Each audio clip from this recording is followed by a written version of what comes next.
Learning through asking questions and solving problems with peers and teachers requires independence from students, but it's independence that many adults fear is unreasonable to expect. There's a tremendous irony to be found in the fact that for years and years we're taught to follow instructions to the letter, to fill in blanks, and then when we're thrown into an environment where we have fewer assignments, more free time and choice, that we're not ready. That environment, of course, is called college. And I find it surprising that so much of the emphasis on college readiness and career readiness focuses on more drilling for tests and more filling in blanks and following instructions, instead of the realization that so much of why students fail is because they've forgotten how to fill their own free time without someone telling them how to. We haven't had that time to stare out the windows and decide that we want to write poems.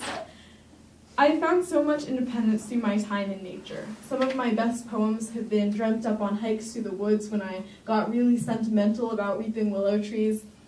And it's probably a sign of an overambitious ego, but I like to think that I'm following in the steps of authors like Henry David Thoreau, whose famous Walden was the result of spending months in solitude on the shore of Walden Pond.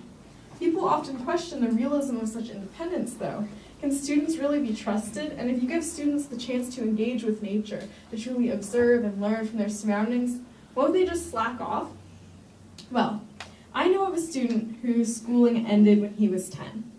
Another left in his mid-teens, and another had barely a year's worth of school, and all were sent off to work when they were really young.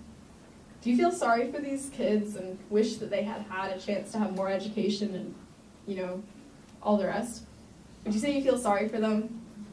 Raise your hands if you feel sorry for them.